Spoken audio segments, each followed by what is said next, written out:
Hey, everybody. Welcome back to Brothers of the Arcana. As always, I am Alex Aldea. I am co-host Dave Ferrigno, and today we are joined by medium extraordinaire, Dorothy Toner. That is correct. Dorothy is with us this evening, and welcome. Thank you. Thank you, gentlemen. It's a pleasure to be here. Absolutely. About time, damn it. It's about time. It's absolutely... Okay. Yeah, we've now recorded... This is the second lady in a row, so... the second lady-type woman that we've had on the show. Look at that trend for 2025. Yes, that's right. But keep in mind... It's a kinder, gentler year. Yeah. But you also brought in women who are business owners and have established in their own rights businesses that are pretty damn solid. That is correct. Very true. We brought no homemakers in at all. No, it's sorry. all just hard-nosed, independent businesswomen out there just... Those days are over. Dog eat dog type of stuff. Great. Fantastic. Yeah, so... Last time we had Lauren on, and that was amazing. We did. And she was kind enough to leave us this bottle. Again, we have discussed Juicy Tits vodka, which is absolutely incredible. Corn vodka.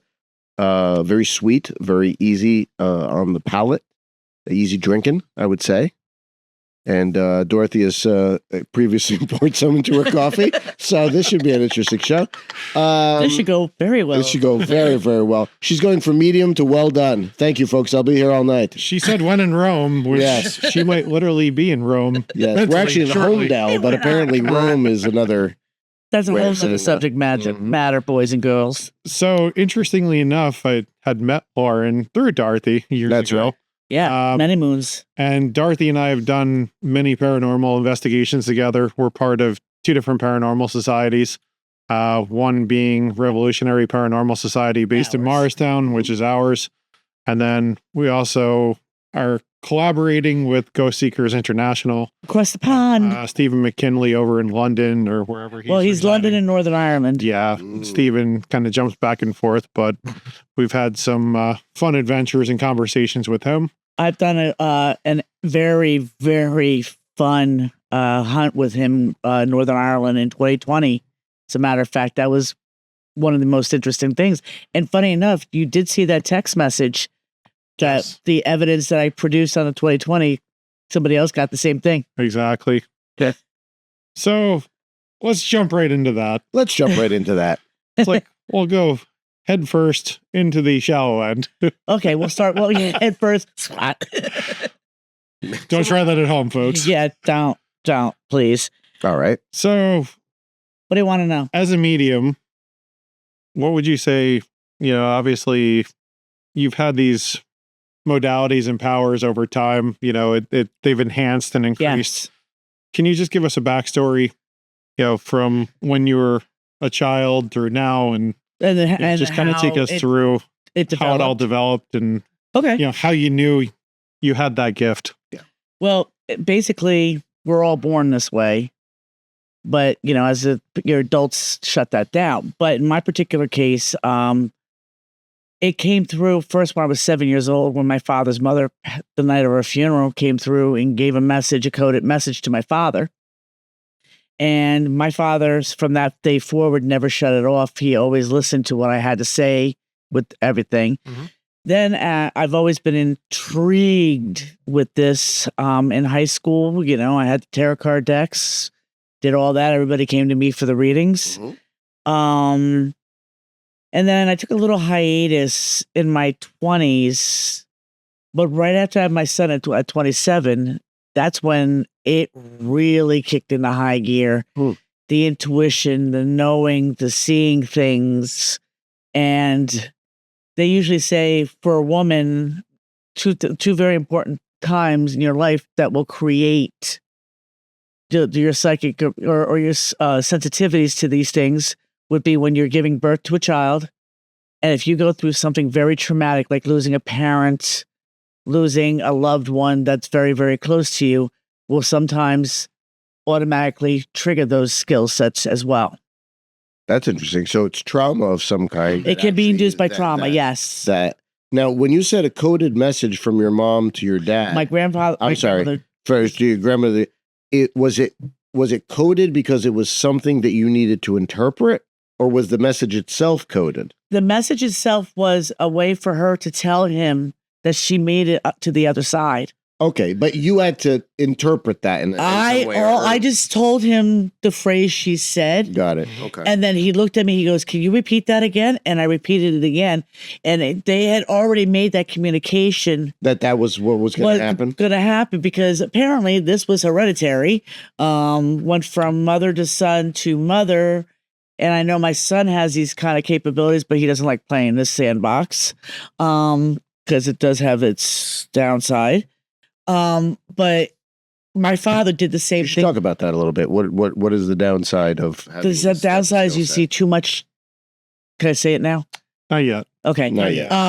Too much. Too much things. Horse feathers. Well, no, actually the negative stuff, like you see like the shadow entities, you get to see the people that were not so good, the ones that couldn't go into the light or cross over, being tied to the mortal bounds, i.e. being buried in a cemetery or graveyard.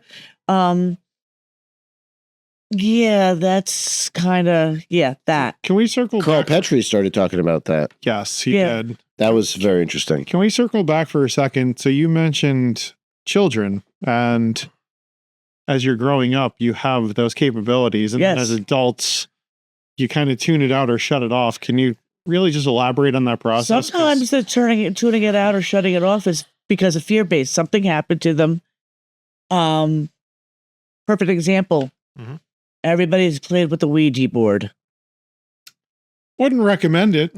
Correct. You and I both know that. Don't recommend it. But when you're teenagers and you play with the Ouija board, there is stuff that comes through, especially if you don't know how to operate the Ouija board correctly and say thank you and ask permission, that it will turn around and leave a portal open. And some things have been known to happen. Great many horror stories made off of this stuff. But because you become traumatized by that, you shut it down because you're so afraid you're going to start seeing dead people. Well, my joke is I talk to the dead scientifically and historically prove that they exist, so what the hell? Anyway, children, we're all innately born this way. We all have no veil when we are born. It's the adults that say, "Oh, you're just imagining that thing." You know, like how some kids have an imaginary friend that ain't so imaginary. Some, it seems like almost all of them do. There's a great movie from the 80s called Drop Dead Fred about a girl who grew into a woman, but she never outgrew.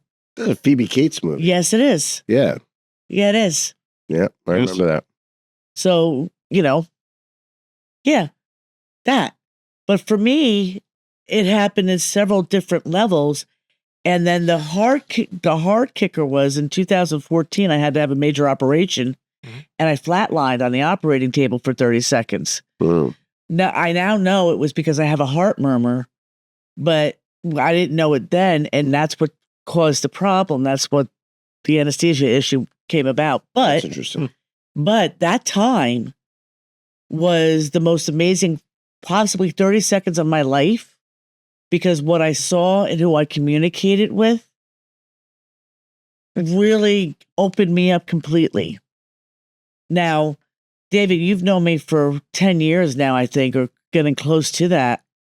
Yeah, for about that. Right. So as you've known, as time has gone on, my skill sets have increased. Right. Well, here's the funniest one. I had to have surgery last year in my left ear because I remember, because I had something that kind of grew in there that wasn't supposed to be there. And I kept on getting told by my little powers that be that I was going to get a bat phone. Now, if anybody remembers the 1960s Batman, the bat phone was the direct line to Commissioner Gordon, right? Well, for me, it would be a straight line to Source. So I had the operation. As we well know, I looked lovely for about 4 weeks. And I went back and I asked the doctor about the cadaver bone because I have a few extra pieces from prior surgeries. And he told me he didn't use cadaver bone, but he actually took tissue from my crown area and it rebuilt my eardrum and my hearing bone. Wow. Okay. I didn't even know they could do that, frankly. Okay. Kind of amazing. That's a new one on me. That was a really mind blower. But if you take tissue from somebody who is in tune with source as I am, you literally gave me a bat phone. So the sensory of hearing them talk now is tenfold. Interesting. So what would you say this source is? Is it God? Is it? Well, we are all God. We are all in the likeness of God. Let's go down that rabbit hole. To let people know that I'm also an ordained minister, so I can marry you, bury you, bless you, and counsel you. But all in the same sentence, and I can still breathe. Normally, you got to pay extra for that, but yes, yeah. Hi. Yeah, maybe at your wedding you can get buried too. Isn't that no? I'm not. Never mind. Never mind. Don't go down. No, that's not a rabbit hole. No, not that rabbit hole, please. So, ask your question again. I was asking what you feel this source is. Is it God? Is it something else? I believe it's something else. I believe there's an infinite source that provides for us if we pay attention to what it is, if we honor it, respect it, because we are all made from that. You know, there's many different gods because of many different cultures, but this is like the ultimate end-all, be-all kind of. It's not a male, it's not a female, it's just source. So how would that source be different than God, in your opinion? It's pure. It doesn't tell you that if you don't worship me, I'm not going to give you what you want. If you don't do this, I'm not going to give you that. Source is being able to connect yourself to that and understand that that is the ultimate power, and that's what gives you power. And not in a negative way, because that source is light. And once you are connected to light, your soul literally cannot be corrupted. But it takes journeys. Some may say lifetimes. Some may be how you start out in this plane, which will determine if you're going to go into being spiritually connected in all senses. Like, here's our joke. Remember when at your dad's funeral and it was in the mausoleum, and my comment to you was, I have an actual issue with people being on the outside, but concrete, I could still feel their energy, like it's unbelievable. Yes. And when we were sitting at your dad's funeral, the two people you put me by, your dad was having a field day just smacking them on their heads. So, is that source? I believe it is, because your dad was able to come through and have his sense of humor. To me, that's source. See, I guess the question then becomes, there's the Akashic records that exist, right? Yes. Then you have, we've talked about on other podcasts, especially with certain guests like Eric Ireland and Chuck Dunning, to name a few. We looked at, this connection and oneness and, the non-duality, right? Like where you actually become one with the source or God. Correct. So it's not male, it's not female. But then from that perspective, are you saying in your beliefs, is there a God, but then there's also a source, or are they one and the same? Okay. If you go with the Christian theory, they would be two separate entities. But I actually debate that. I don't think that that's the case. Hold on. Okay, go ahead. Because every culture has different deities that they worship. Agreed. Right. Okay. So how can you say that one God is better than other gods? But if it's source, all gods come from that source. Correct.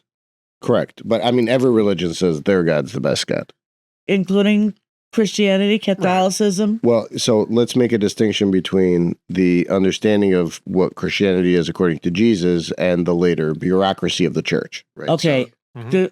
I love the subject of the Christianity of Jesus, because that was somebody who was living in a place where telling us we have control of our lives. Correct. We have control of our souls. It's our thought processes that get in the way of us. Yeah, and our will, our personal will, as opposed to our free will, right? Yeah. Is our thought processes. There's 3 types of brains up in the air. Okay, There's the common brain. There's your subconscious, which is below your brain. It stores extra information. Mhm. And then there's their higher conscience. And that higher conscious is if you are connected to whoever you believe your source is, that will help you take control of your life and direct it in the direction that you need to go in. Your higher self, so to speak. Yes. Yeah. Okay. That helps your free will steer the boat in the right direction. Mhm. You are the captain of your ship, master of what your destiny is. Yeah. That's a Nelson Mandela thing. Among other things. I think it's a song term, too. Yeah, it is actually. Maybe it's in James Joyce's Ulysses or something. I have to look that up later. Yeah, it's yes, definitely. But it's something like that. But yeah, okay. Okay. So the Akashic Records, just because you brought it up, that contains your soul's lessons. Right. But of everyone ever. Before, after, ever. Before, during, and after. Because that exists outside of time and space. Correct. Right? So because of that, it already is. It is. In a place where everything exists contemporaneously. Yeah. Yeah. Okay. That makes sense. But time is also not linear. And people got to remember that time is so not linear. Humans put things in a linear form because that's the only way they can keep track of history. The good, bad, and the ugly. And history has a tendency of repeating itself until they learn the lesson. Well, yeah. And clearly, we haven't learned our lessons in a lot of cases, but... Well, from that perspective, so you mentioned the hereditary, the traits of... A hereditary? Yeah, like if you're passing down, if you have the ability to communicate with the dead or whatever else, different modalities. Being, for lack of a better term, witch. Because even in the Bible, in Christianity, in every aspect of every culture, there's rituals and things that we do to, quote, invoke or bring forward or take away. Makes sense? It does. Okay. I zoned out there for a second. I noticed what are we talking about? Yeah, I just watched your eyes glaze over. Space Cadet. Roger now. Wait till the sunglasses come on. All right. So there's 3 types of humans, huh? Yes. Tell us more about that. I love that diving right in. I'll segue like. Well, you know what? Actually, it actually has to do with what we were just talking about, the 3 types of humans, because this is also one of those Akashic Records thing. Mm-hmm. And a lot of people who believe in the reincarnation theory kind of understand what this is because it's a growing process. We can be all 3. We start out low and we raise it up. So I've tried to access the Akashic Records through, there's several books on the subject. There's also many guided meditations on. That will sort of try to get you there. Whenever I ask a question, the question seems extremely important to me. When I get the answer, I'm sort of underwhelmed. Okay, here's the thing. In the sense. Does that make sense? Well, yes, it makes sense, but also in the same token, are you understanding what the reply is? Well, who can tell? I mean, you understand a facet of it, probably. Whatever is more obvious. Do I understand the whole, every phase of it? Okay, probably not. You guys both know I'm also not a first definition person. Right. Okay. So, well, explain what that is, okay, so that people understand.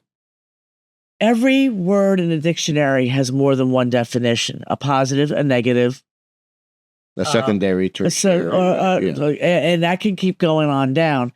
Seat has 67 definitions. Go has 17. Okay. Okay.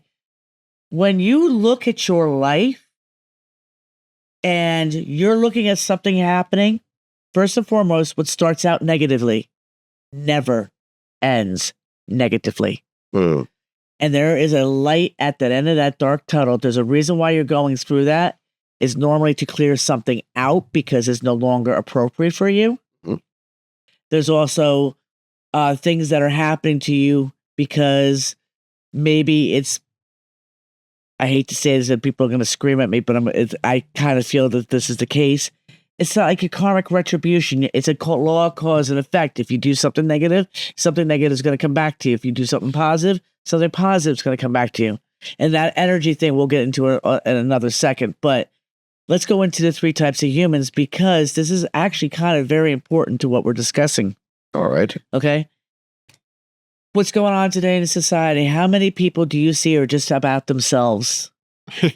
Everybody. Okay. Well, a lot. There's a lot that are very narcissistic. Right. Into their personal pleasures and shit, stuff like that. And they could care less about what's really going on in the world. Well, they're called, the first type, they're called Helix. And they're all about the materialism. Is it Helix or Helix? Helix. Okay. That's how it was enunciated. I listened to it 17 times to make sure I was saying it right. Only 17? What happens if you go with like 20? What if that's the iteration of go. Go. Ready, set? Okay. They shun the light. They're all about being dark. They're all about being mean. They're all about being disrespectful to other people. And we know a lot of them that just don't pay attention. They're called teenagers. No, there's some grown-ass adults that are like that too. Yeah. I'm sure. Okay? They're called narcissists. And they think they're always entitled and right. Oh, yeah, that entitled society. Yeah, that's their Helix too. Now, the second type, they're called psychics, but not the psychics like me or, the traditional professional term that it is. They're actually the thinkers. But here's the thing. They can be corrupted, but their fate is not set in stone. And I'll explain why in a second. Okay. They are both dark and light. Their fate is not set in stone because they can go either way. Somebody can, if you are a psychic, and not the traditional sense of it, and you're debating on which way you want to go, you're kind of attracted to the dark, but you're also kind of attracted to the light. That's a very corruptible soul in my book. Okay? Corruptible. Yeah, corruptible, not corrupted. Right. Okay? Helix are kind of corrupted because they're very into the material and the mortal aspect of things. Now, when you say gray, you're not talking about the grays in terms of... No, not alien. No, not the alien thing. Because the grays were technically human at one point. Yes, they were technically. Right, yeah. Technically, yes, they were. They were technically considered part of the human species. What I'm talking about gray is if you're talking about spirituality, or even when you get into the occult and magic, gray is that fine line where you can go dark or you can go light. Like in magic, it's completely different versus an actual human being that way. And we're talking about magic with a K. Magic with a K, absolutely. We could delve into that a little bit later too. Yeah, they had to make sure it was a complete distinction. But some people, they can start going down the negative rabbit hole, but they can come back from that if they choose to, because they're the psychic type of a human being. Okay? Okay. The final one, and the one I like, because I kind of get a sense that I know I am, but I think you guys are too, pneumatics. Now, it's funny, I will talk a little bit more about the obvious way that I call church later on and the work that I've done with that. But these are the spiritual types. You can't corrupt them. They're always with the light. Okay? They will make somebody who sees something dark, but they can see that they're on the border of, they can actually change that individual because that free will wants to be changed. Okay? Pneumatics are somebody like me because I'm all about the spirituality. People, and spirituality for me is not, oh, I believe in Jesus and all that. Okay, that's all fine and great and dandy, but that's not my belief system. My belief system is something where I honor source. I honor that positive energy. I honor, thank God I get up the next day. Now, that's a selfless thing, but I see a lot in society, people who say they're spiritual and it's all narcissistic. I mean, it's all very self-centered spirituality, because it's basically spirituality on their terms. On their terms, correct. Right, exactly. Right. So sometimes it's kind of like, well, I don't want to believe in religion. I want what I want. So I'm going to pick from here. I'm going to pick from there and create my own thing that fits my ego. Well, you hope and pray that they don't have to learn the hard lessons that some of us had to learn in order to get to that place. I want to talk about that in a second, because the whole idea of learning the lesson.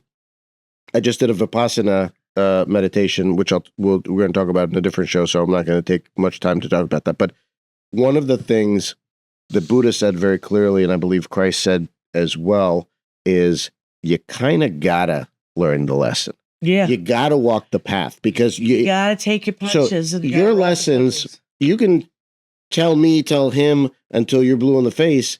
Don't do this because it's bad. But until we put our hand on the stove and you feel it on your own skin, I just don't think it goes through for what you need to get to the end point.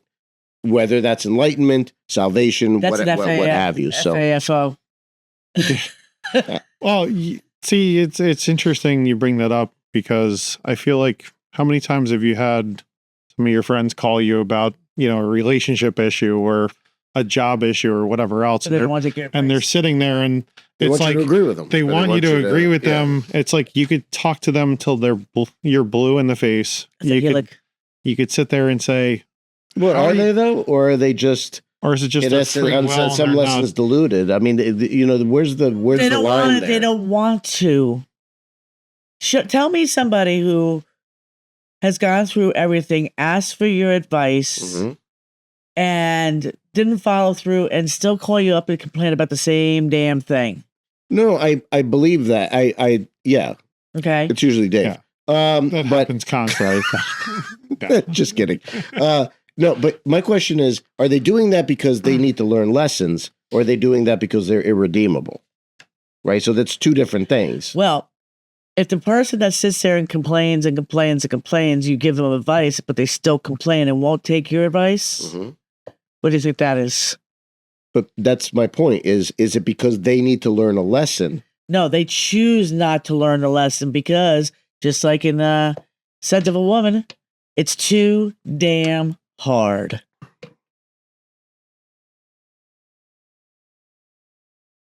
Well, okay. Crossroads, too damn hard.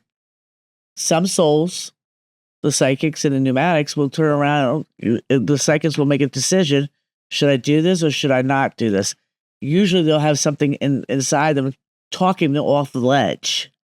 So would you say the majority of those individuals are then the victim mentality? They're going to be the individuals that are just like, woe is me, why is everything bad happening? If they consistently complain and choose to do nothing about it, they choose to be the victim. So if they take action and do something about it, then they made that choice to change. Fair enough. Those are the psychics. It's not their fate. They're the only ones where their fates, they actually get to do good or not do good. So in a progression of the soul, basically, yeah. Would you say that there's a progression that people start at one of those? And if you believe in reincarnation, I believe so. And in my book, I believe in it, and I believe that each lifetime we're learning different lessons. And some of us choose to come back to help those that are trying to get through those lessons. Some of us, it's the job that we have to come back to help those that are choosing to go through those lessons. Well, that's a sort of like a bodhisattva, saintly person coming back to, even though they've already achieved enlightenment, they came back to help the other people. Because the souls are worthy of the enlightenment. The souls are worthy of the levitation. Again, I gotta debate that, because I think all souls are worthy of enlightenment. I think we're all Buddhas. But you forget about that this controls everything. What do you this is a computer. Our brains are a computer. Okay? You put information in, it digests it, and it stores it away. Okay. It comes out when you need information, or perfect example, when you have a negative experience, and it stores back there. And then you go back a couple of years later, you do that same thing all over again. And that brain's going, hey, didn't you learn from the last time? And then your conscious self can say, oh yeah, it'll be a piece of cake this time. And you get hurt even more. What's your point?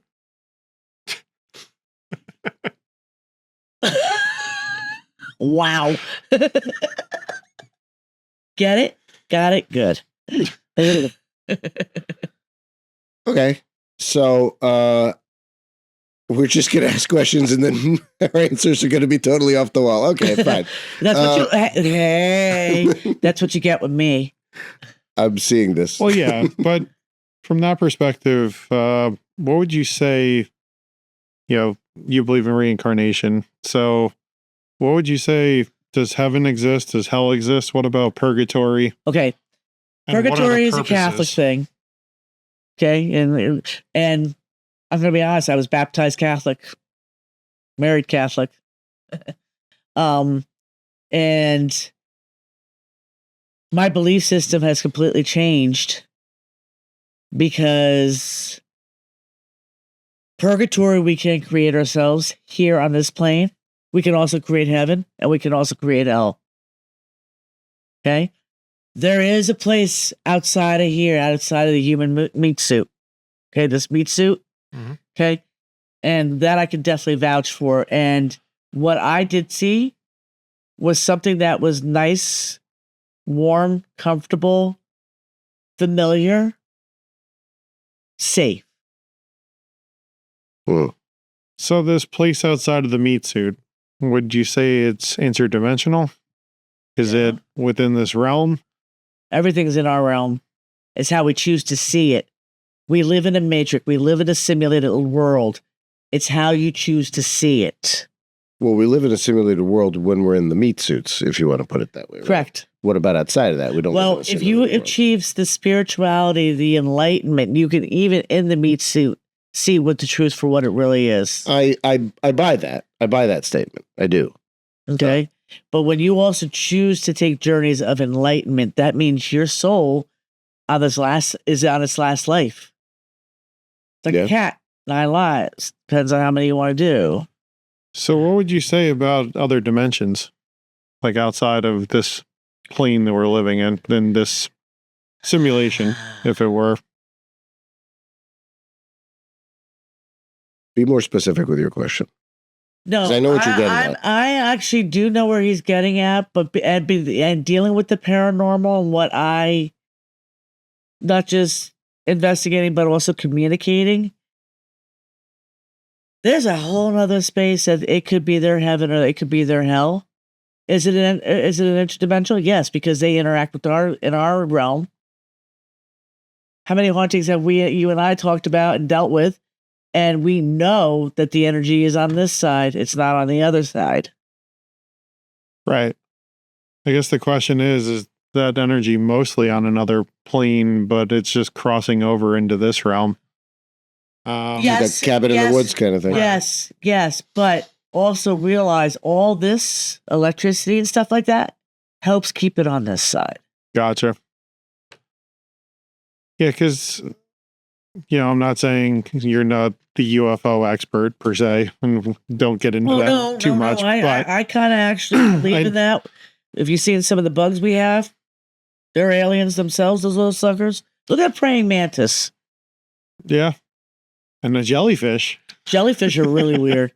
Well, what's interesting is the praying mantis is there's other alien species that people have seen on psychedelic journeying and such. The DMT journey. The mantids being one of them. Yeah. Right? Look at the lantern bugs. Each year, as they morph, they turn into a different look.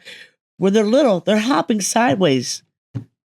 Tell me a bug that hops sideways. I can't off the top of my head. They do. Okay, but what's a bug specialist? Is it entomology? Entomology. Yeah, but we won't even get into arachnophobia, please. Whenever it is, I don't even know. But No, but the I'm point, sorry, Dorothy, I'm not a biologist. he just plays one on TV. I just play one on TV. Go ahead. Oh, Lord. Oh, boy. Yeah. Here we go. No, but I just find it interesting because if we are living in a simulation and, we've had other guests on, including somebody like Eric Mattson who worked for NASA. He talks about how a lot of these aliens, as we would call them, or UFOs, or interdimensional beings. And, he gets into a whole description as to, we're living in a 3D world, but there's 4-dimensionality sometimes. There's 5. Well, there's more. There's 12 as far as he's concerned. Right. Yes. But it's like the chakras. His idea. Well, that's interesting. Yeah. Right. So I put a connection with that. Yeah. Each chakra has a different frequency that you're supposed to be at. So would you say Very that those interesting. chakras are then tuning into those other dimensions? Yes. So can you elaborate on that more? No. Fine. Well, think about it. We're well aware of the top 7, which is your crown, your third eye, your throat, your heart, and your bottom 3, which is your sacral, solar, and root chakras. Okay. And if you do a Kundalini alignment, Solar sacral root. yeah, solar sacral root. Right. If you do a Kundalini alignment, I'm trying to cut down.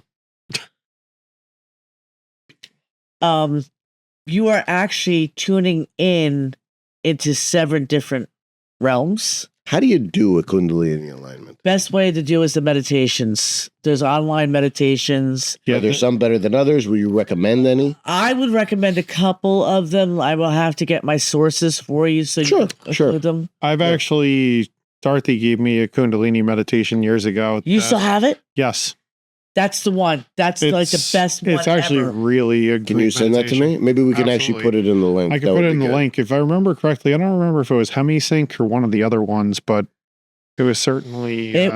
you get aligned like that. It's like, you're like, oh, hi. Hi. How It's certainly a time commitment because I think it was about 45 minutes. 45 minutes. Who's got time for that? Oh, shut up. You need at least a good hour, like the 5 to 10 minutes before you start doing it to like get the mood, set it, get a little lower in the lights. I need an hour to swim after I've had a ham sandwich. Of course you do. You Well, don't I get a thought- cramp. yeah, It was actually Kelly Howell, Kelly Awakening Kundalini. It was from 2006. It's the most wonderful thing. Put the link out there. It's part of BrainSync, it looks like. BrainSync. So it actually does kind of the binaural beats. So BrainSync, HeavySync, Kelly Howell.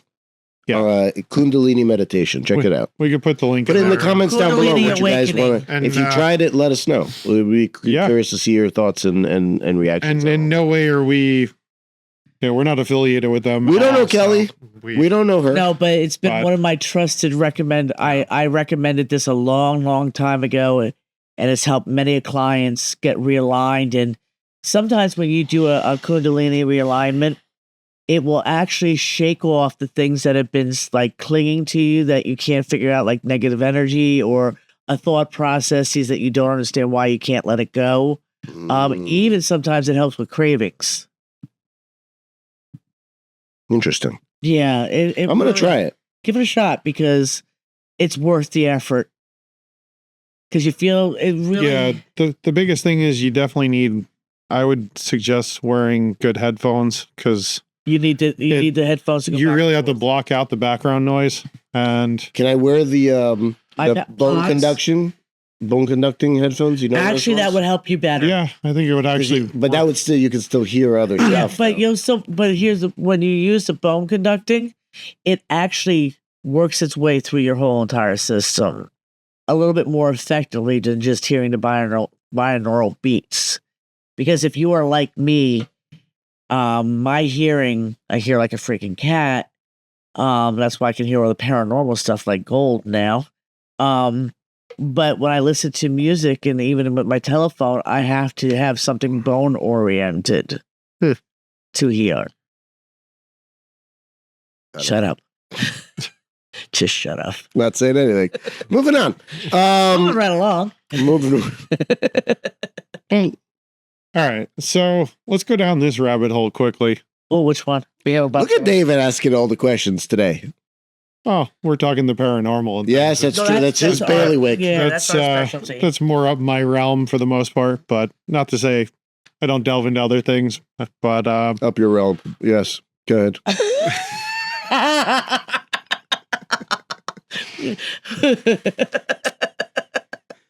he'll pay for that later. Please continue. No fisting, please. Oh, Oh, Jesus. okay. No, We've got off the certainly not. proverbial bandwagon. Please, no more vodka for you. Give me that. Yeah, that hit goes quick. bye-bye now. Bye. So, okay.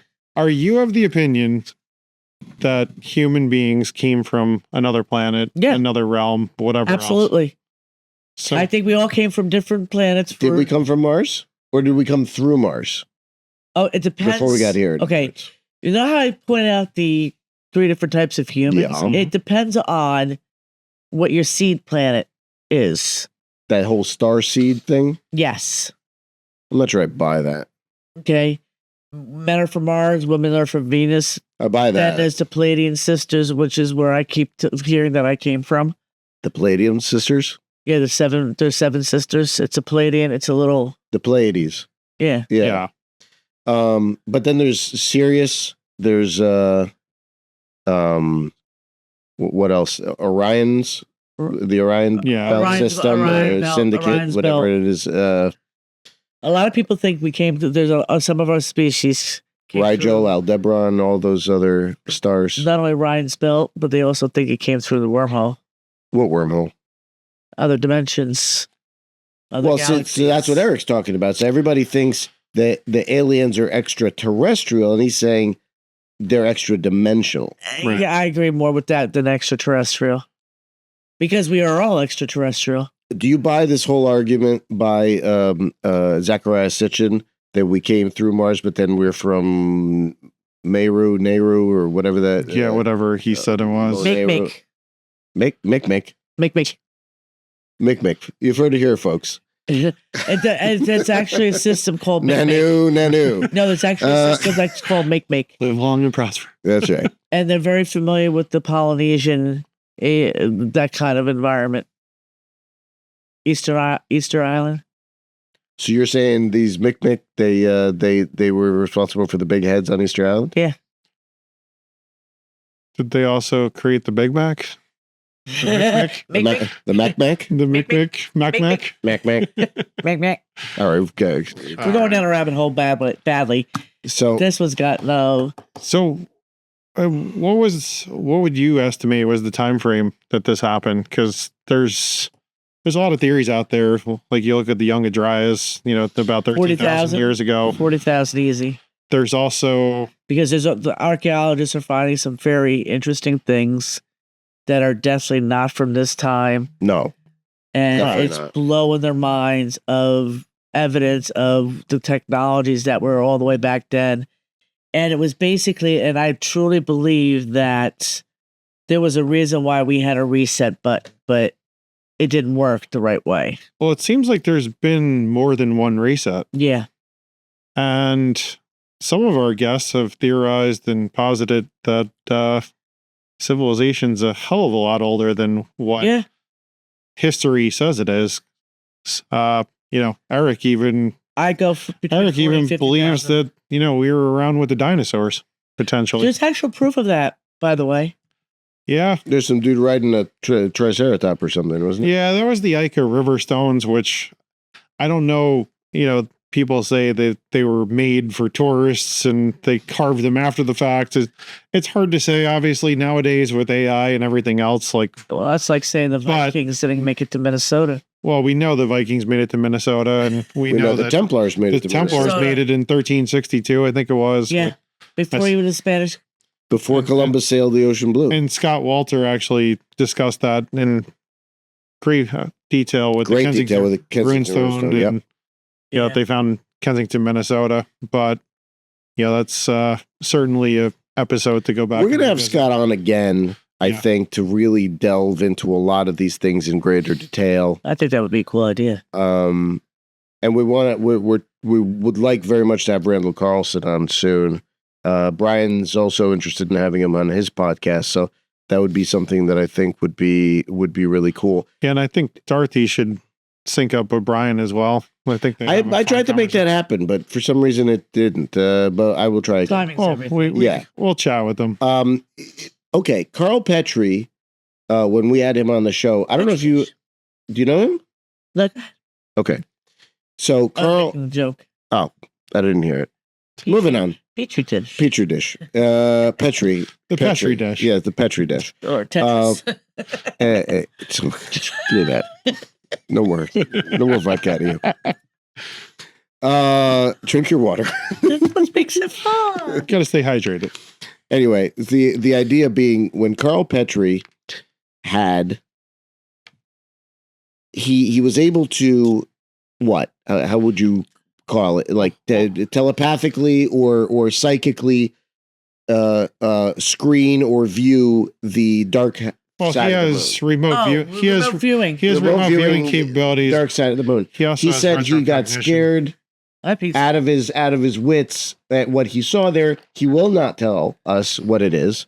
He will not divulge it. And he said he spoke when he worked with Ingo Swann at the CIA. They remote viewed a bunch of different stuff, including what's at the center of Antarctica, what's on the dark side of the moon, I guess the large pyramid that's in Antarctica or whatever they talk about. Talk about some of that if you would. Okay, well, it's funny when you talk about the pyramid in Antarctica. The first thing that came to mind is I don't know if anybody paid attention to some of the Transformer movies. Sure, especially the second and the third one. Mm-hmm. I have to go back and watch. The third one, I think, was the pyramids of Giza with the alignments and all that sort of stuff. That you cannot tell me that was not alien made. The pyramids of Giza. Pyramids. The reason why they're lined up, and you see why they're lined up, is because they're being associated with the solar system. Oh, Orion. Yeah. Yeah. They were. It was aligned with Orion's We've belt. been knocked off our axis by, I think, what is the percentage now? 2.4%. Right, there's a drift. Yeah, we're drifting off our axis, so that's why it's no longer. Yeah, because the axis wobbles. But the question being, have you remote viewed the dark side of the moon? You want? Yeah, and it's something I don't want to discuss because it scared the shit out of me too. And I just used that word. Well, what's so scary about it? Yeah, what's so scary? Because it's not just one life form, and it's not pretty life form. Lizards. Well, so we always, we try to twist Eric's arm all the time.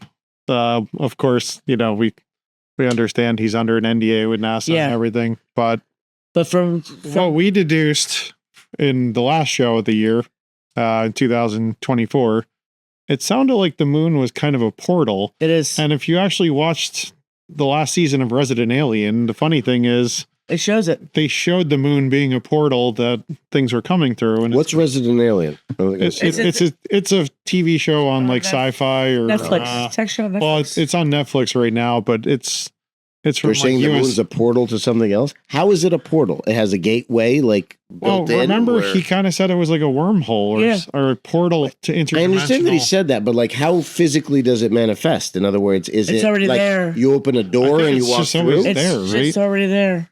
It's already there. But what's already there, and where is it on the moon? Could actually, from what was seen, okay, a couple of us did this together. We all saw, like they show you in a TV show, like if you're going a Stargate or like Stargate, where it's like a little wavy, right? Yeah. But you actually see like things getting electrified while it's at it. No, but my point is it the entire backside of the moon that is this? No. It's a piece of the moon? It's like the center of the backside. It's like a temple in there or something? Is there a structure around it? Right. Something I think it's inner structure because they don't come out the other side, but they go in. Well, Tim Hogan talked about aliens coming in and out of the sun. Yeah, he said that's normal. They shoot at the back end anyway. What do you think those solar flares are? I don't know. Well, we thought it was actually the sun throwing off some kind of. Yeah, but there's a reason why. Oh, Dave. There's a reason why they're throwing off energy. Everything. There's a reason that everything happens. Is it just like Super Mario Brothers? Like, they're over there like. Dun, dun, dun, dun, dun, dun. Okay, we're human. We just live on this one little planet. Right. Okay. Do we though? Technically, no, but that's a whole other show. Stay tuned. Well, we could certainly dive into some of that right now. Well, we definitely can. But if anything, one of the things that television and movies have taught me is they're showing you stuff that actually does exist. Yeah. Especially the sci-fi shows. You're talking about the drip effect now, of like they drip feed us information over time to desensitize us to the larger picture, right? So that basically over time you're like, oh, we're going to teach you blah, blah, blah. Eric came on and told us two things that we're like monkeys. Give us something to go after, we'll go after it. Okay. When they feel like that the humanity needs to know something, they will drip feed us. Remember when we were on our way down, we were talking about the Simpsons predictions? Right. Yeah. Okay.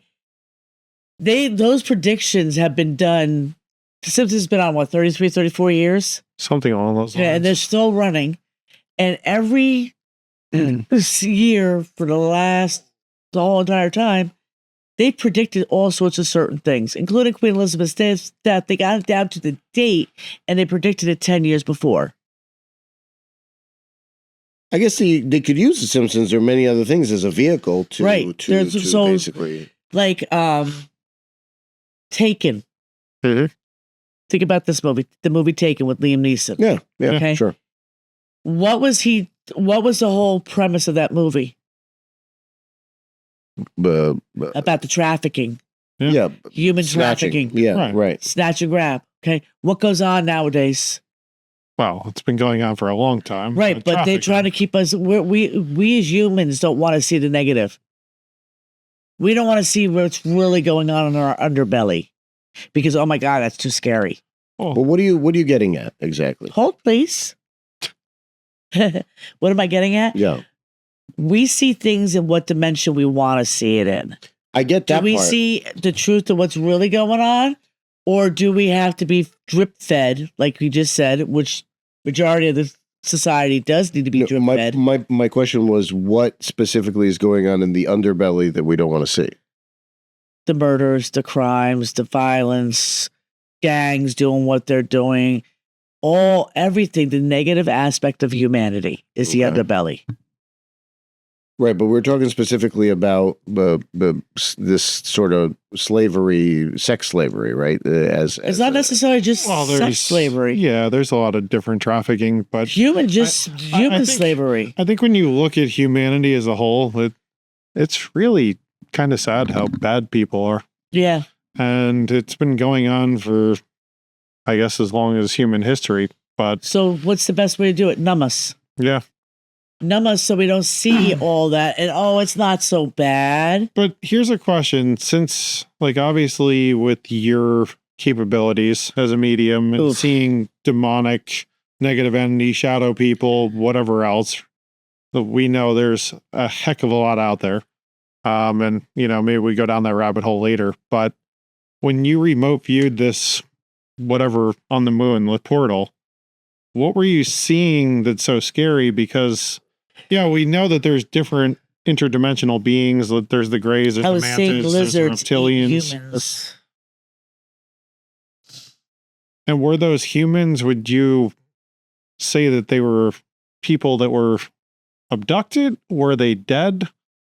Because were they raised for the purpose of food? I hate to tell you this, but yeah. There was like a little... long pig. There was like a little section in one of the views that we saw that was like a hen house, but it wasn't hens. Well, it's women. And they were just being used for reproduction purposes. Like they gave them lobotomies so they didn't think. They used it for reproductive purposes to make food. So would you say they're capturing souls to do that? Or what exactly is happening? That's the part that that was the part that I couldn't understand. Is it a soul that's already passed on? Or is this a human that got abducted and they created this? Because on our last episode with Eric, the second one that we did with him, he threw out there, he's like, what if we're just food for, some aliens? Jupiter Descent with Milena Kunis and or Mila Kunis. Mila Kunis, yeah. Milena Kunis and what was it? Redmond, I can't remember the gentleman's name. He's been in Harry Potter and stuff. Jupiter Ascending. Jupiter Ascending. Oh, I haven't seen it actually. I don't think I've seen that either. Yeah, Mila Kunis, Sean Bean, Eddie Redmayne, Channing Tatum. Okay. Thank you for that. Tuppence Middleton.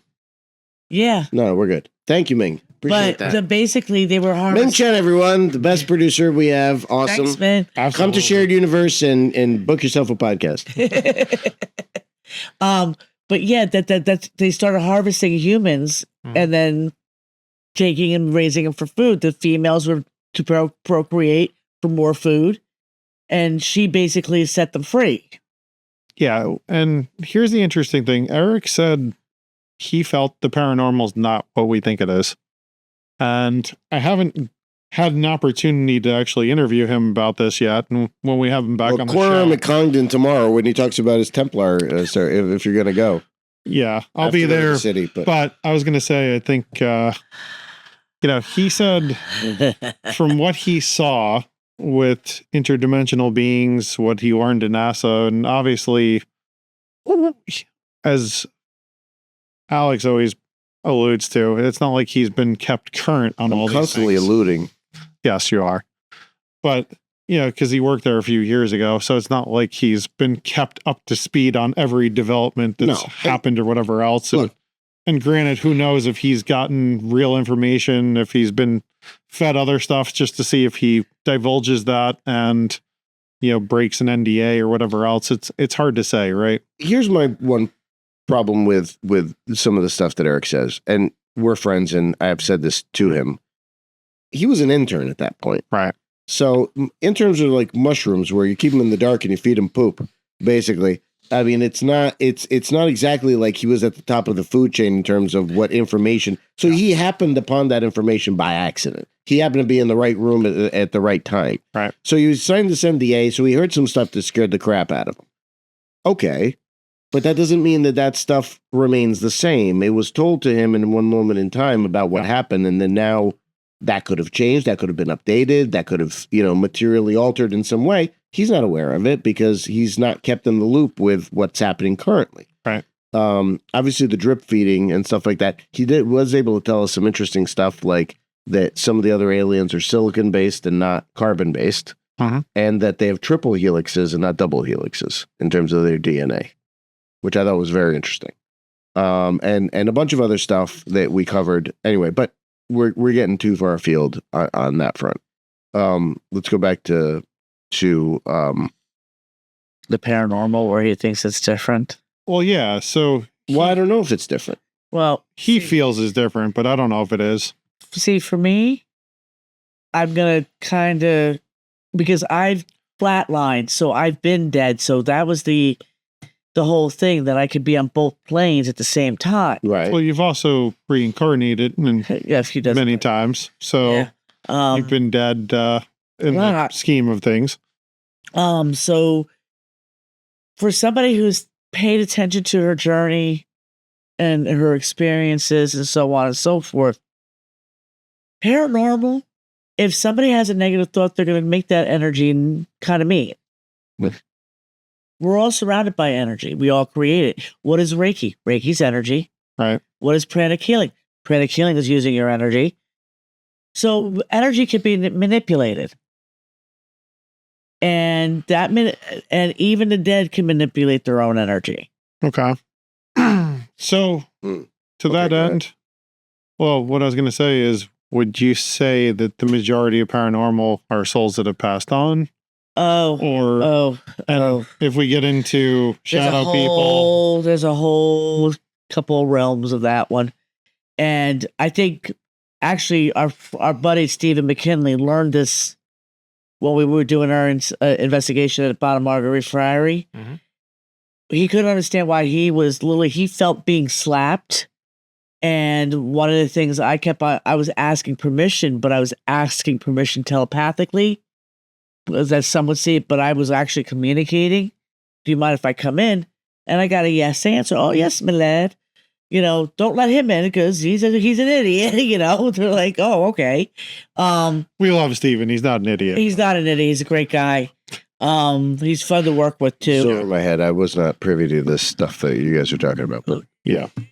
So when you're talking about the paranormal, are you including cryptids? Yes, I'm including everything because anything that is manipulating energy so that the human can feel it, is paranormal. It doesn't matter if it's a gray. It doesn't matter if it's a ghost. It doesn't matter if it's a demon. It doesn't matter if it's an incubus or succubus. It doesn't matter. If they can manipulate that energy, it's automatically paranormal. So then from the demon perspective. Oh, that's my specialty. Let's talk about that's my jam. Yes. Certainly a specialty. I have the dictionary of demons at home. That's always a fun one to read. Light reading, right? It's light reading before sleep. Yeah. Maybe on the toilet. And who provided you with that one too? That was right. She did. But certainly enlightening book. It also keeps you aware of how humans can be demons themselves. Well, yeah, but what I was going to say is, so not all demons are bad, right? No. And there's a misconception that there's clearly negative demonic entities. If somebody was a jerk in life and mean and harmful, sometimes, a majority of the times, and I have a section in my office, as we well know, the little left corner, and I have a nickname for it, is I get to pick and choose as they want. I get to have a conversation with them because they were not the nicest people in living. And remember when you asked me about like Antoine LeBlanc? Yo, yes. We should tell them that story. I think we did. I have told them that story, but we could certainly revisit it. But what I was going to say is, so are demons then people that were just bad people? Or Antoine LeBlanc would be a perfect example of a demon because he was such a bad person in life. And what he did was so vicious. But then in the dictionary of demons, there's a hierarchy of demons. He's a low boy. Yeah. So, he's one of the low ones. So in your opinion, when somebody passes on, they were a terrible person, did a lot of crappy things in life or whatever else, they're becoming part of that legion of demons? See, I got to debate this because my understanding is you can't be a demon just like you can't be an angel. Angels are angels, demons are demons, and humans are humans. Because the angels at least were created before humans, and they're a different species than humans. That's the whole point of why Satan rebelled. This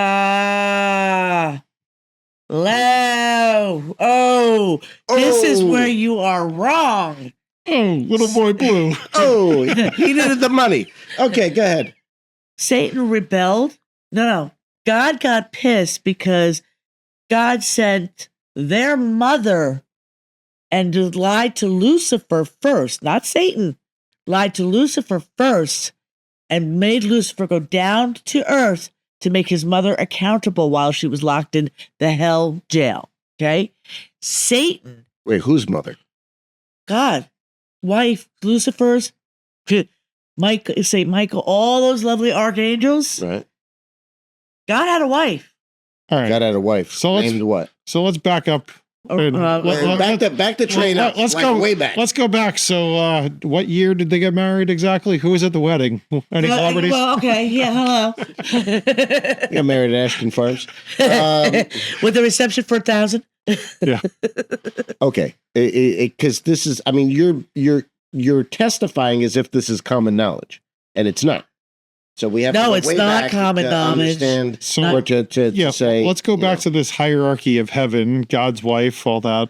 Okay, so the rebellion came from the archangel, and Lucifer was an archangel. Remember that, right? He was the archangel. I mean, he was the morning morning star. Yeah, morning star. So he was the most beloved of God. Correct, but he was also, his job was to make humans accountable for their actions. Well, one could say he's still doing that job.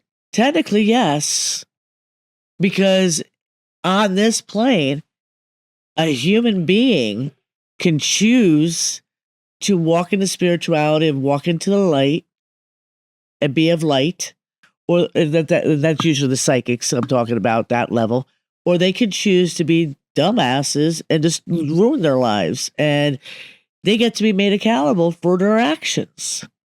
Let me ask you something. I wish you would. If you go beat the crap out of somebody and you got away with it living, what makes you think you're going to get away with it dead? What makes you what makes your soul think that you're going to get away with it dead? Just because you don't get punished in living. I don't necessarily think that, but it's I mean, at some point there has to be some kind of reconciliation, or right? Accountability. Yeah, or the retribution for those actions. Assuming you don't ask forgiveness or somehow defray the. Okay, but if you also don't take care of that karmic lesson, or that lesson that you did, and you don't learn that lesson, you have to learn it, right? What do you think Lucifer's job is? I don't know what his job is currently. I understood out to some extent what I thought his job. So we're mixing Satan and Lucifer here. They're two separate entities. So let's they though? Let's back up. Yeah, they are. Who's God's wife? And then how did Lucifer? Myrtle. No, Myrtle is God's wife. It starts with an A. Minerva. No.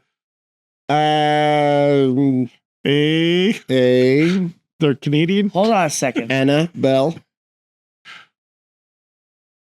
Well, if we go by the show, what show? Lucifer. You had a show? Yeah. All right. Yes, I remember that.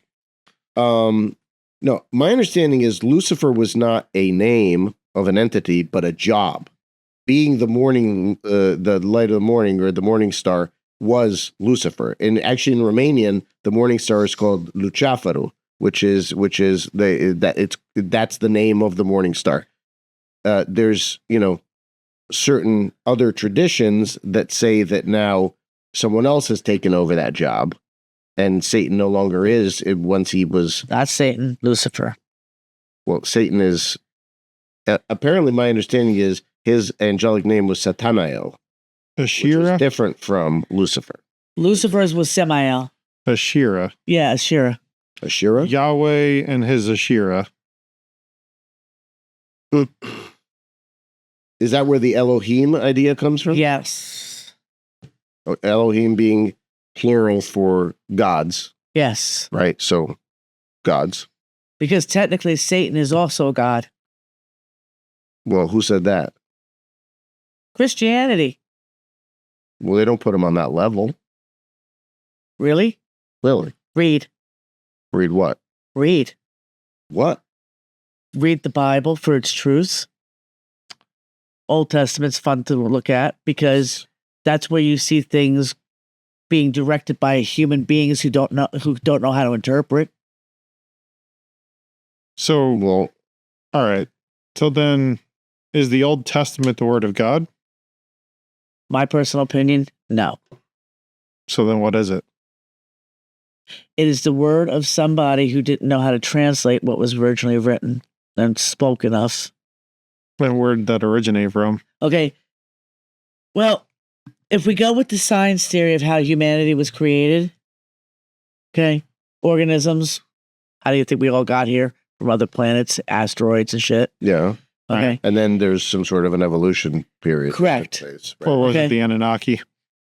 Or there was there's a huge connection with right. There's a huge connection with the Anunnaki and the creation of human beings. Okay. There's a humongous connection because if you really, really think about it, Adam and Eve, they were the only two on the planet and they procreated all these human beings. If that was the case, we'd all be incestuous. Yeah, a little bit. What makes you think we're not? Oh. Well, it depends. It depends. I came from the descendants of King Charlemagne, so oops. Good. I got you beat on that one. Smart ass. Vlad the Impaler, thank you. Oh God. Well, actually, he started doing that at a young age, and the only reason why he did the impaling was because he had to prove that he was a worthy leader. Well, he also had 3 different empires that were trying to rip his country apart. Oh, that's true. When you have that, so when you start leaving, and when you start leaving those bodies out there, say, "Here, Dad, come and attack me." Hey, so that was the interesting part, because when Mehmet the Conqueror, the guy who conquered Constantinople, got to the borderline of what was at that point Wallachia, Yeah. the southern part of Romania, current Romania. He walked, and he looked out and he saw the forest of impaled corpses on both sides. He thought, "Why didn't I think of this first?" Because he goes, "This is amazing Brilliant. psycho warfare." So I mean, it's a horrifying thing, but He was very good at that. He was very good at that psychotic Right. warfare. So let's get back to this hierarchy here. enough about my answers. So Go ahead. God and Ashera had the archangels as children, right? Correct. So you're saying there's God had a fight with her. So Lucifer, you're saying, was sent to Earth? Sent to Earth to keep watch over her, because God sent his wife to jail, which was hell. Okay. And then what? Ashura? Ashura. Ashura, or I'm not sure if I'm saying it properly, but Yeah, sure. But with that being said, then how did Satan come about? Again, Satan has been referred to as another god, the god of dark. There's the god of light, and then there's the god of dark. What people don't understand, that everything that they put into our belief system has to have a duality. Right. Dark, light, as above, so below, as within, so without. Right. Yeah. Okay. As far as the Okay, so Hermetic all the stuff that they taught, even in theology, and all the stuff I've read in theology, they all the common denominator is duality. Male, female, black, white, as above, so below. It's all about duality. Just like one of the things that got me kind of upset is when I went down recently the rabbit hole of Christ being impaled on a cross. And that wasn't about... crucified. No, impaled. Impaled. Read how the Romans really did it. Well, isn't it true that the crucifixions back then, they actually used more like a St. Andrew's cross, Like an X, kind of because you couldn't actually hang somebody from the wrists That's or hands. But what happened is they would just fall off with gravity. Yeah. Like instantly. That's why they used St. Andrew's crosses. Right. Which was, and ironically, St. Andrew's cross wasn't Roman. Right. It was Greek. And if you look even at the ancient churches, you had the Chi-Rho as opposed to a cross. Yeah. And they say that if a person wears a cross, that you're actually binding yourself. Binding yourself to what? A false belief system. Well, so that's always been an interesting concept, right? Well, if it's false, then what are you binding yourself to? Your own free will.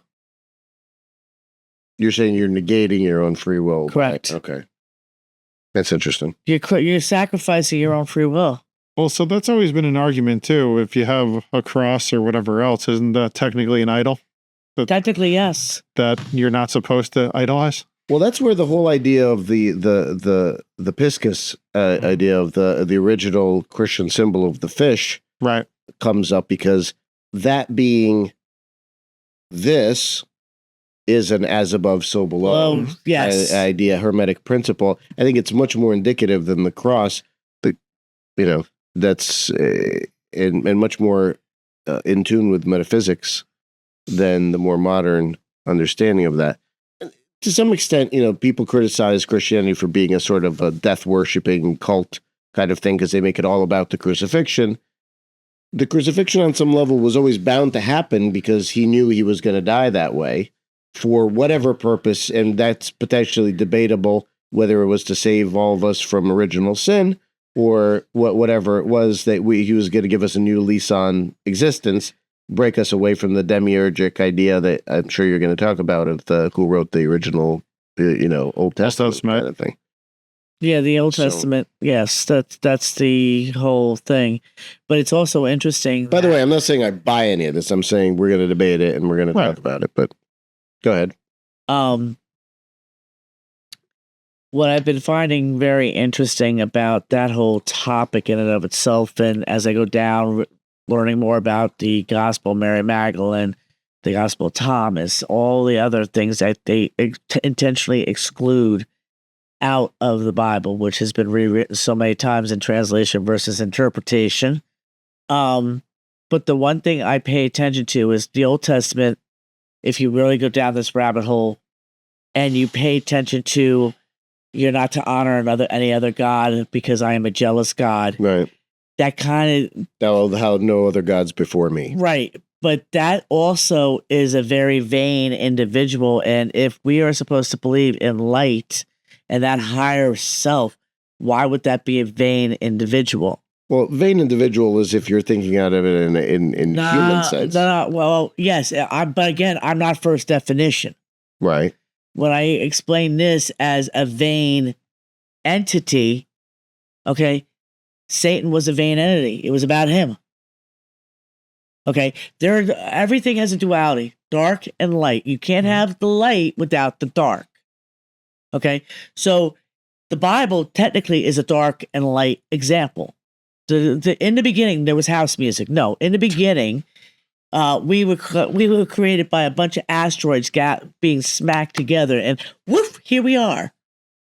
That makes less sense than anything.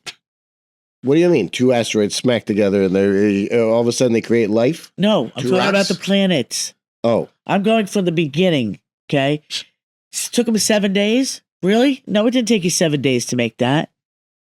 How many days did it take? How many times do you think an asteroid had to bang into this planet to make it a planet?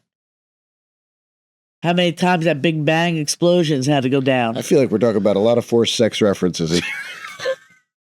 Asteroids smacking at the Big Bangs and whatnot. Oh God! I just really went down a bad. That one would not have been good. That would change this tune very quickly. I don't know. It's well, all right. So. It's a belief system, and everybody has a different belief system. Well, sure. So how do you know which one's right? Well, I'm not one of those that will represent sacrificing an animal or a human being for the gods to make the gods happy. That's a crock of shit. Okay. I buy that. Okay. I think that was probably a misinterpretation. And by the way, that's in the old Bible where you're supposed to sacrifice a virgin or a lamb. Or a ram. Or a ram to honor God. Right. God doesn't ask for sacrifices of something living and breathing. Why would he need that? He doesn't need it. Right. And besides, if he was hungry, he'd go eat whatever he wants. Suppose so. True. Anyway, yeah. I mean, look, even in Hindu religions right now, you have on the altars they have little sweets and stuff that they leave for the gods to try to appease them or to gain favor. My Lakshmi and Ganesh get little goodies all the time. Right, but the point is, why would they need a couple of goodies? Goodies, it's food. It's already humanly prepared. Like Celtic, we believe in putting bread and milk outside your door. That's how you get ants. No, that's how you get the Fae to be in your favor and protect your home. Oh, damn crazy. So ants. I know. every culture has a different way to honor their gods. To honor, yes, and they did it but with not whatever sacrificing. Are you by giving the sacrifice was an honor too?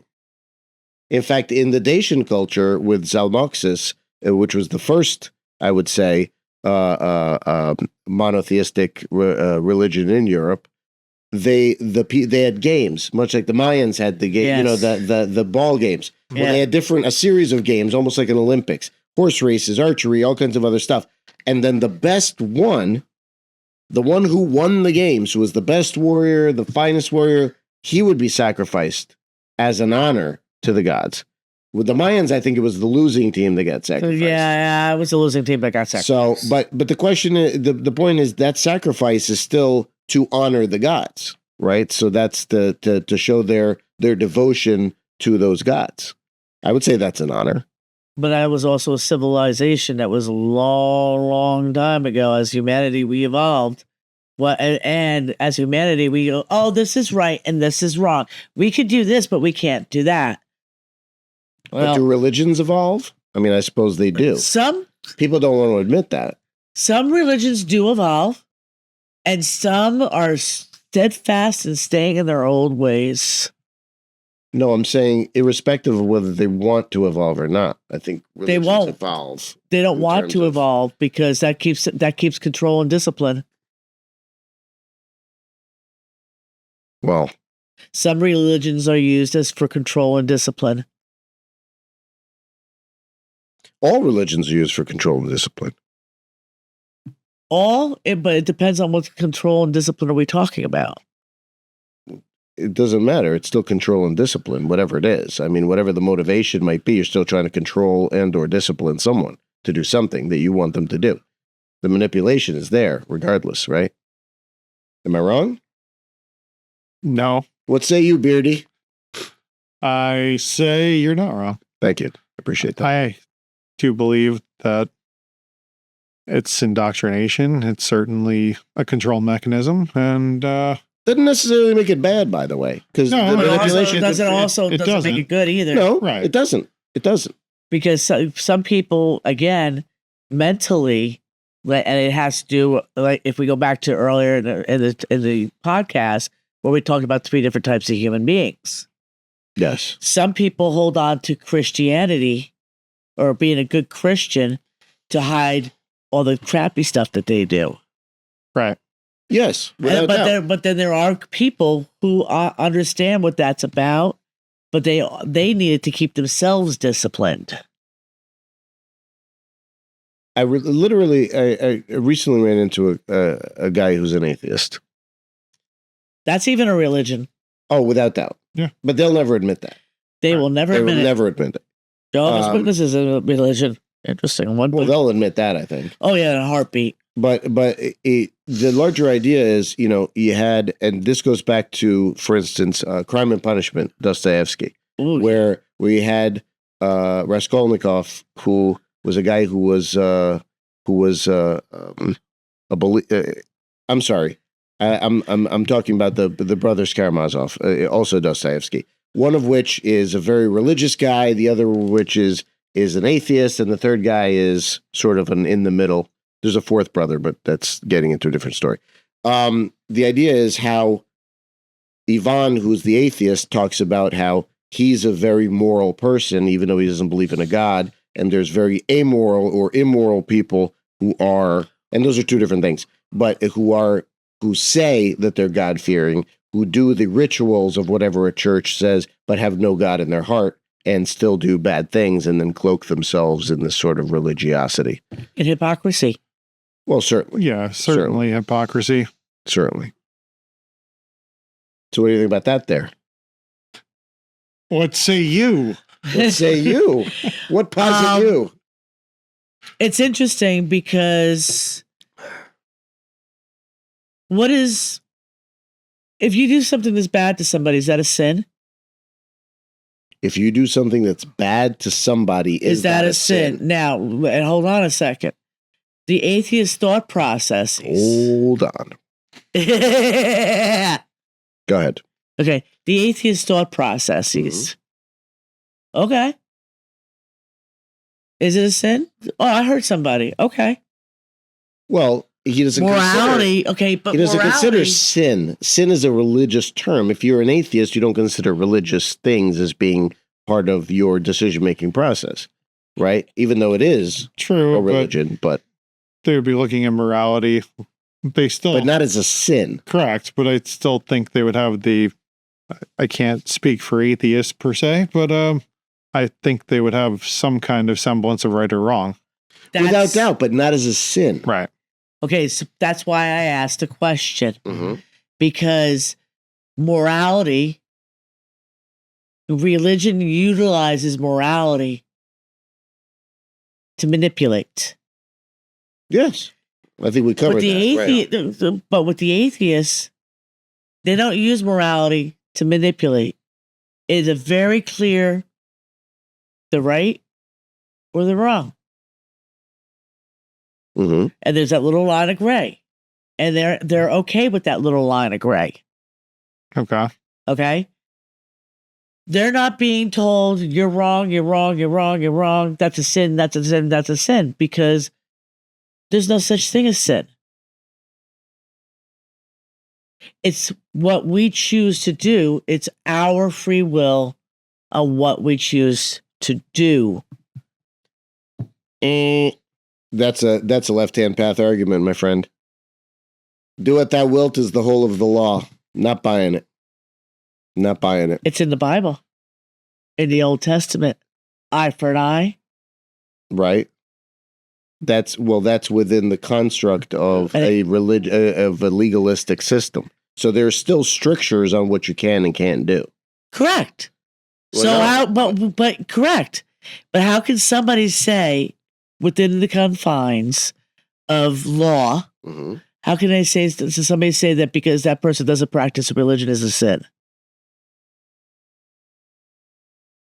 Say that again? Did you understand what I said?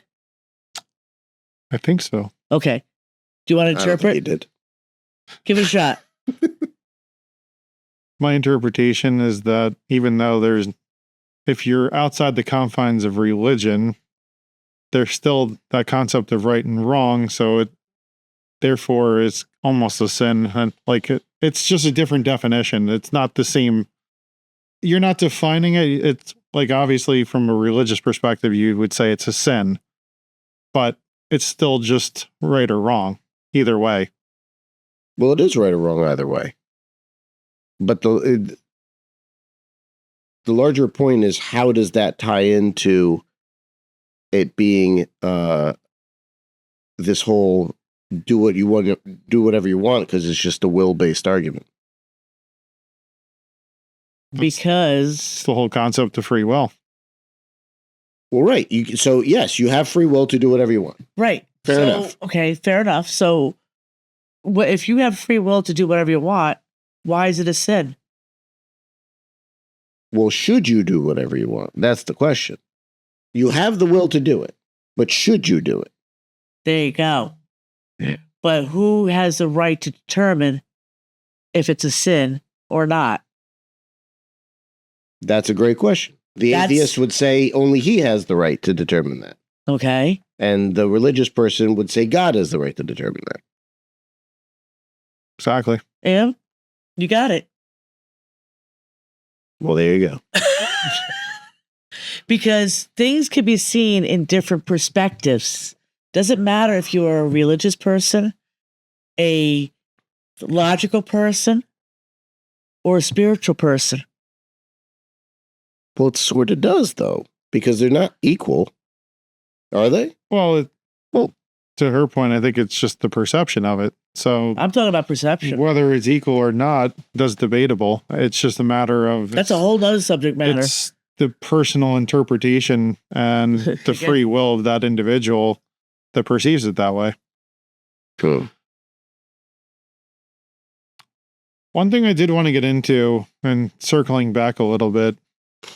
So the moon being a portal, and you're very big into astrology. Oh, yeah. So how does the moon and astrology affect individuals energetically? Actually, and all the impacts that it has on society. a lot of it has to do with the phases and the magnetic energy that it has with this planet. And it's not just including the moon, it's including all the planets in our solar system, it's including the little ones like Chiron and Make and all those. Wait, these things are in our solar system? Yeah. What? Well, Chiron's the moon Chiron's the moon? of is it Jupiter or Saturn? Saturn. Saturn, yeah. Chiron's the moon of Saturn. Okay. I mean, they got a bunch of moons, right? So Yeah. There's a bunch. Correct. Io and, Right. and Titan. Correct. Those little moons we don't really pay attention to. The only one we really, really pay attention to is Chiron, because Chiron represents the wounded healer. And when that baby goes into certain pole positions, depending on the astrological sign, it could put somebody through an experience that may not necessarily be the best experience for them. It could be a traumatic experience, but it will always deal with the past trauma in your life. It may not be this lifetime, it could be a past lifetime. Dad, I know you're going to ask a question. I was going to say, can you just elaborate on what is a retrograde? Okay. Because I'm sure so many people out there hear, oh, there's a Mercury retrograde. Okay. Your life's going to be a living hell now. No, not necessarily. This is where I can go in depth and talk about that people should get their birth charts done. Go for it. Because in those birth charts, it will actually tell you your whole entire personality. And if you look at your birth chart, they're in certain planets or in certain houses, long big detail. But with that, some planets are retrograde. Like when you were born, that moment in time when you were born, whatever shows up on your chart, you could have Mercury in retrograde. And you could be somebody that when Mercury's in retrograde normally, you could be that one that doesn't have the electronic problems, that doesn't have the communications issue. Matter of fact, you strive and you thrive in that kind of an environment. Okay. I have Jupiter in retrograde in my 9th house. Go figure that one. I'm supposed to be extremely psychic because when Jupiter goes into retrograde, you actually get to see the dark side of things with people, especially in this line of work that I do. Say hypothetically, you get Mars in retrograde in your 7th house, a house of relationships. That means you're always going to have argumentative issues with a spouse, no matter what. Okay? Or it could be the reverse. It depends on what that partner's in their 7th house. If you get lucky that you have a Mars retrograde and she's got a Venus retrograde, you guys will actually get along. Okay, so when these planets go into retrograde, that's actually a better time for you. That's what people don't even realize. But everybody should have their birth chart done. I do that if you're all interested. And that way you can see how your personality, how you're going to make your money. Do you have anything in your house of karma? That's the 12th house. Some people. How many houses you got? 12. 12 houses, 12 dimensions, 12 chakras. Well, 12 houses, 12 astrological signs, 12 dimensions. Everything is based on the theory of 12. There's technically 12 chakras, not 7. Okay. And some will even argue and say it's 21. Well, there's like all the okay, well, that's Vedic. That's a whole another practice. And we don't have enough time for that one. Well, we do. I want to ask a little bit different question. Go ahead. What about chaos witchcraft? My specialty. So the question is, there's white and dark and gray magic, and then there's chaos magic. So what is chaos magic? Okay, perfect example.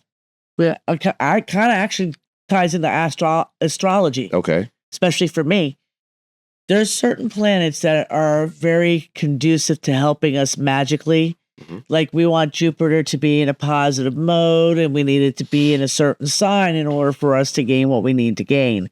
Like most conducive is when Jupiter's in Leo, Sagittarius, or Aries, all the fire signs. That's where you have a tendency of, if you do certain things, you can actually make more money during that time. Mm-hmm. Okay. If you're trying to buy a house, you want to go with the earth signs, Capricorn, Taurus, Libra. No, Libra's no, it's Libra's Virgo. Virgo. Libra's Sorry. I just lost my track. But so in order for you to, a lot of people plan their lives around their astrological charts and what's going on for them, because that's how they can make great career moves, plan certain things, including getting married or getting divorced or having a baby, all that sort of stuff. Astrology is like a lifeline. Interesting. Because for people who are trying to take control of their own world and they feel like they're getting stuck sometimes or they don't know which direction to go to, your astrological chart will actually help you with that. See, but isn't that, you could make the case that astrology helps you to exercise your free will, or you could make the case that it actually traps you in another dogmatic system that now you don't exercise your free will because you're tied to some other rules that somebody made up about the moon and the stars. Correct. You could, but that, again, is a free will thing. Do you really want to learn about this and how to change your world for the better? Or do you want to be a dumbass and go down rabbit holes that you just keep screwing yourself with? Well, but that's almost a religious argument to make. That's not a religious argument to me. Well, to you, it may not be, but I mean, to someone else. For me, that's scientific. When you got something that's fact proven on paper, and you can do that research, and you turn around and go, oh, yeah, that's definitely me, or, well, and then somebody turns around, don't be stupid, that is you. You know, because sometimes ego gets in the way. And let's talk about ego for a hot second. Let's. Ego will screw with your free will every single time. Ego means edging God, or for some of us, goddess, out. And we are all in the likeness of God, whether you see God as a male or a female. In my personal opinion, God is androgynous. It is either or both, or none. Well, it's one of those. Okay. Here's the thing. We are taught or none. We are taught in church that God's a male. Are we really sure about that? Who's telling us that God's actually a male? No. Men. Well, yeah. Okay. But if you really go back... Well, the Druids told us there was a female goddess. Yes. And they were men. And they were women. And they were androgynous. The Druids? They chose that you could be a male or female or androgynous. And androgyny has a long history through our cultures. Yeah, I mean, because the androgynous had a third sex for, it still does, maybe, I think. Those people who were androgynous were considered priests or priestesses because they were able to master their sexuality. Okay. And not in a sexual term either. Understanding that yin and yang, as above, so below, male, female, everything has a duality. Yeah. Everything has a duality, positive, negative. Even electricity has a duality. Yeah. Well, and I guess the whole idea is that you transcend the duality to a non-duality when you go back to basically reconciliation with God. You got to be in reconciliation with yourself. We are God. We are God outside of our personal will. Yeah, I would agree with that. But then how does the source come into this fold here? Okay, when we go back to the pneumatics, because we became very connected with understanding that energy and understanding that everything that starts out negatively never ends that way. But it also holds true that if you're living the life of the jolly person, everything goes great for you, and then all of a sudden you have a major catastrophe go on in your world, how's that bode? Doesn't bode well. Correct. Well, no, it's easier. Her actual argument was just wait, because it will bode well eventually. Yeah, and correct. But I think, and we've had many conversations about this. Oh, yes, we have. That's where our timeline and the universe's timeline are two different things. Because our timeline, universe, that's 4 different things. Well, technically 2 different things, because their timeline will trump our timeline every single time. And when I talk about their timeline, I'm talking about we created time in order to keep track of our life, in order to put markers in areas of our lives so that we can remember them. Yeah, because that differentiation allows us to, in essence, honor the various eras. I'm going to go simplistic on you on this one. It's now February. First time for everything. Go ahead. It's now February 24th. Literally, how long ago was Christmas? A couple months back. Oh, yeah. And how quickly did that time go? Pretty quick. Okay. Was it because we were paying attention to the clock and the calendar? Or was it because we became involved in doing our things in our lives that we forgot to pay attention? And all the next thing you know, oh, snap, guess what? Winter's over. I hope so. But the larger piece, and I think about this a fair amount, when we were younger and we went through the school system, Oh, summer. The fact that, well, outside of that, the fact that it was regimented, the whole year was regimented. You went to the school, you did this, you did that, you had somewhere to look forward to, right? Those years seemed very clear. As you get into the free form of living an adult life, adulting, right? Life just seems to just whittle away so much faster. Blurs. Yeah, it just blurs. And before you know it, 10 years have gone by and you're like, when did that happen? So it's a very strange thing. But getting back to the chaos witchcraft, because you evaded my question and didn't actually answer it. Well, what is it all about? Usually when I perform doing chaos witchcraft, it usually is when situations are very tumultuous, planetary alignments, perfect when you're having a nice Mercury retrograde. It's always so much fun. Using that energy, and I'm going to actually use this word, but not for its definition, and manipulate it to make something go from negative to positive. Okay. So, perfect example. So it's using the instability of that moment to make it stable. Okay. And how do you do that? That's the trick. You have to master. That's the trick. It's not an instantaneous thing. It literally took me, if I tell you how old I am now, we're going to leave that out. But it's been over 30 years of being a chaos witch that it has taken me that time to actually master how to use that energy to set it in the direction that I needed to go in, contain it, and set it in the direction I need to go in order to create what I need to create out of it. So are you over there with like your Harry Potter wand and just casting spells? Actually, or what exactly is going on there? No. Normally for me, I do like a little setup with candles, and I have a whole little altar, my little statues of my deities that I feel that are appropriate for what I'm looking for. And I just sit there, I set the mood, set the incense, set all that sort of stuff, and I just concentrate on my intention. Okay. When you take in all the negative energy around you and you hone it into a concentration to contain it, to put something that's not so well, making it well again, that's the trick. That's the alchemy. Because when you can do that, you can create anything.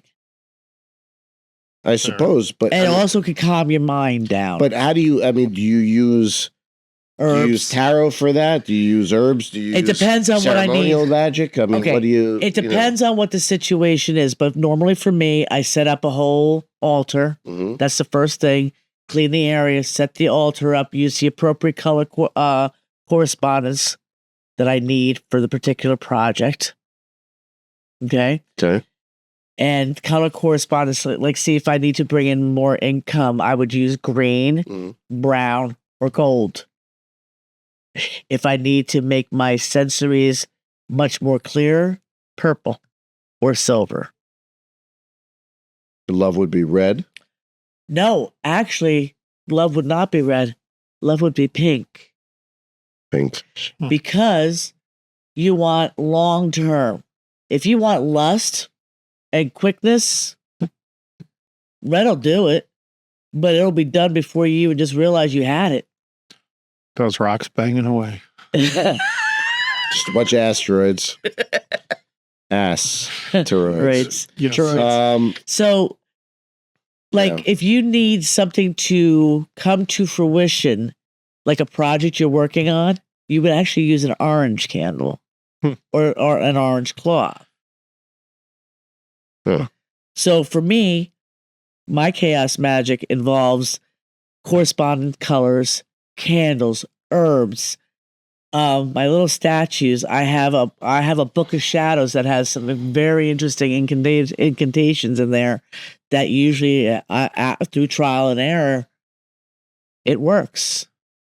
So are you invoking protection spells and other things before you're doing all the freaking time? I have my salt circle. I have my Palo Santo. I have my holy water. Now, holy water, I need to go down this one real quick. There's a big difference between a holy water that you get from the church and holy water that a witch makes. Well, you make more like Florida water, right? No, I make holy water. Yeah, okay. As he well knows, I make holy water. And sometimes I'll say, well, if you go, like, I'm going to be going to Italy, so I'm going to be go hopping, go over to the Vatican, get myself a little bit of that. And I know that people go like, well, that's Catholic. Well, let's talk about where magic originally started. We created the Catholic religion. We hate to say it. Well, there's something to be said. I mean, Brian Moresco in the Immortality Key talks about how Christianity is a holdover from Dionysian cults in the Roman times, and we can break it down. Were actually priestesses, right? And so let's break it down about 5 steps further. Very specifically, Catholicism was created from paganism, right? Well, it was that's the other extreme of what we do. Reattributed, basically, right? Yeah. So being and my usually when I do mine, some of mine could take 20 minutes just to not after the setup. The setup takes me time. A lot of times, sometimes I have to go search for stuff that I need for a particular project. But I also pay attention to moon phase. Like if I want to bring something to me, it's a waxing moon from new moon to right before that full moon. If I want to take something out, it will be the 3rd day of the full moon to new moon. Everything's scientific. If I want to remove something, you got to go from when the moon's waning. When you want to bring something in, you have to do when the moon's waxing. And now I know I can see your wheels spinning behind those eyeballs of yours. Well, you're using scientific in a pretty fast and loose definition. What do you think magic is? What do you think herbalism is? Well, medicine. You're saying herbalism and medicine is magic.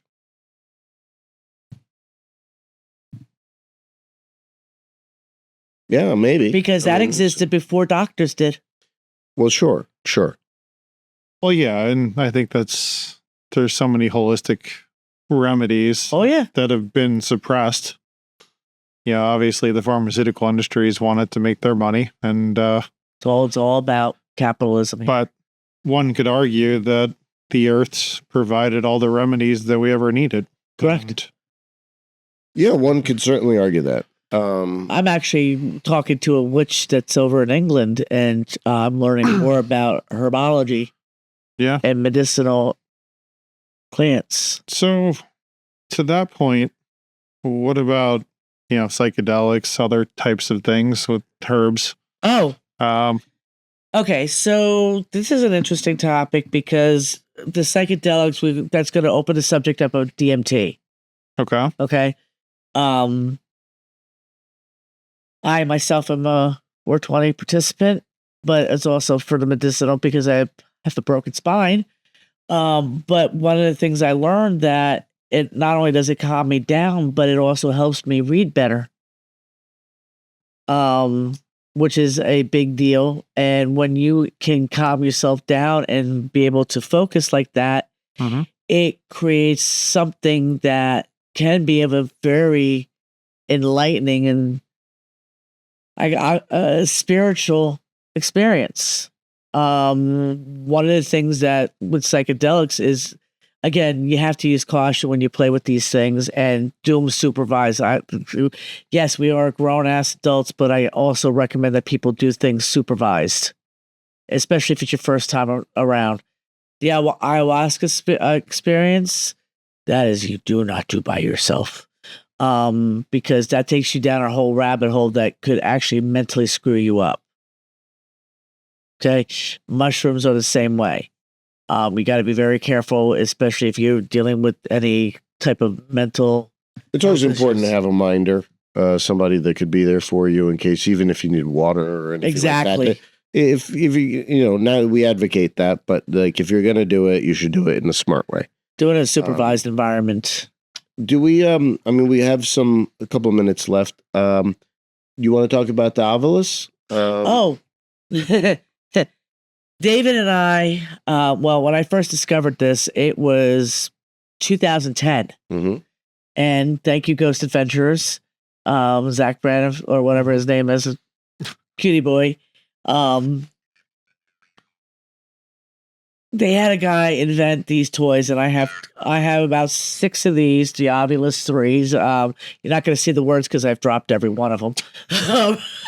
But for me to hear them phonetically is a bigger deal because, again, remember I talked about not first definition. Sometimes you would go off the words and you're like, oh, it means this. No, sometimes if you pay attention and listen, you can actually hear 2 or 3 words being put together to make one word, especially if it speaks fast. But this is a great little toy. I do use it for ghost hunting. That's the Ovilus 3, but I have an Ovilus 10 that I use in my office. And this one I really like to explain because these are the ones that I use when I'm doing sessions with my clients. Why? Because sometimes the entities or people I'm talking to come through on this and say specific things. What did that one just say? Dictionary mode. I just turned it on, but it's going to start talking. But this one, you can see the words when it wants to talk. So being in Bell Works, where, Bell Labs was here, and there's quite a bit of history. I'm sure there's a lot of fun things that'll be said on there. Oh, the energy in here has been amazing, and I've been paying attention to something that's been going on in this room while we've been doing this, because I keep feeling like something on my arm. So I've been paying attention to that. But 2, people also need to pay attention. I'm kind of person that when I go home after being places and playing with extracurricular activities like this, I go home and I actually have my apartment in low lights. Nothing is above 40 watts. So just, obviously we're running out of time here. Mm-hmm. We're up on time, but what would you recommend when somebody goes home after a day? How could they cleanse their place and cleanse the energy of the world? First and foremost, the best thing for you to do is the moment you get home, keep a container of salt. I don't recommend the sea salt rough. If you can get sea salt extra fine, that would be perfect because you're only going to wash it down the drain anyway.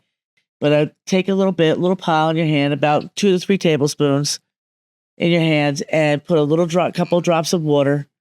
And then start turning your hands counterclockwise with the salt in your hands, and then turn it clockwise.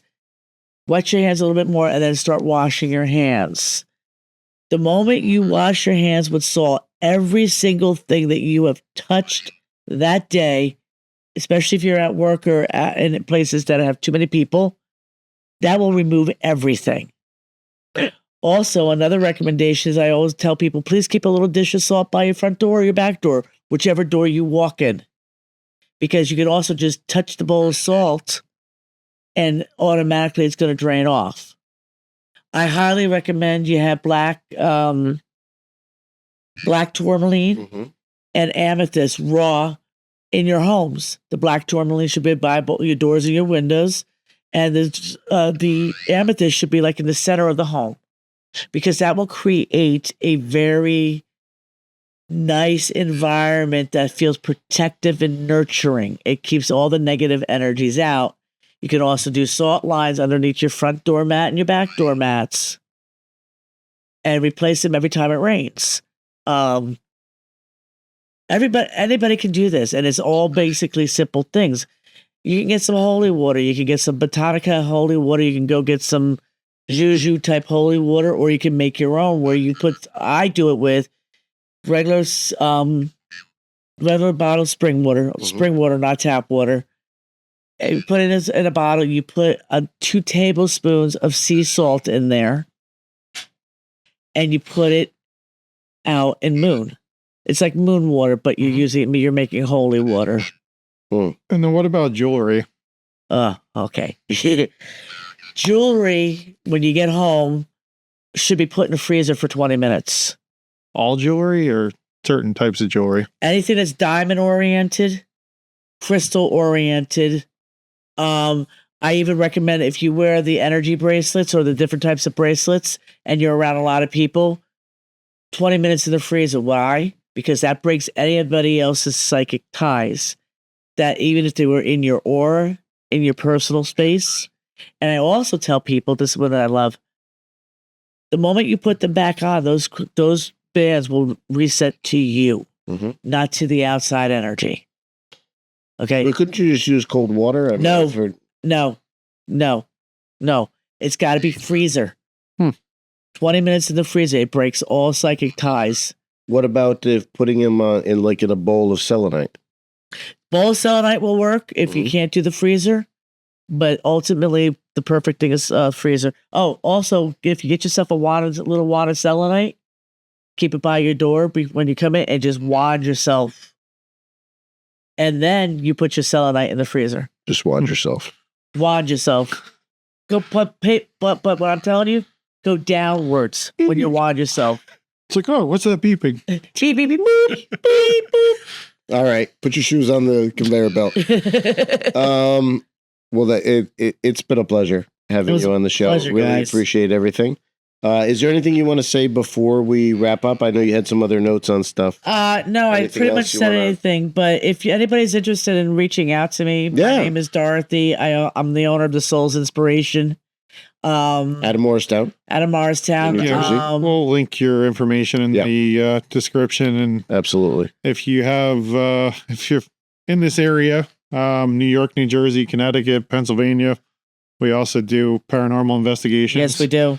And I also, if you're seeing this outside of New Jersey or across the world, I also do virtual sessions. So that's not a problem. That's always fun. Yeah, always fun. Absolutely. Well, thank you again. It was a pleasure. And thank you to gentlemen. Ming for producing as always. Thank you, He's Ming. awesome. Thank you, Ming. Much pleasure. appreciated. With that, this is the end of another episode of Brothers of the Arcana. As always, I am Alex Aldea. I am Dave Ferrigno. Thank you for joining. God bless. It says safe speed. Have a good Bye. night, all. Bye, guys.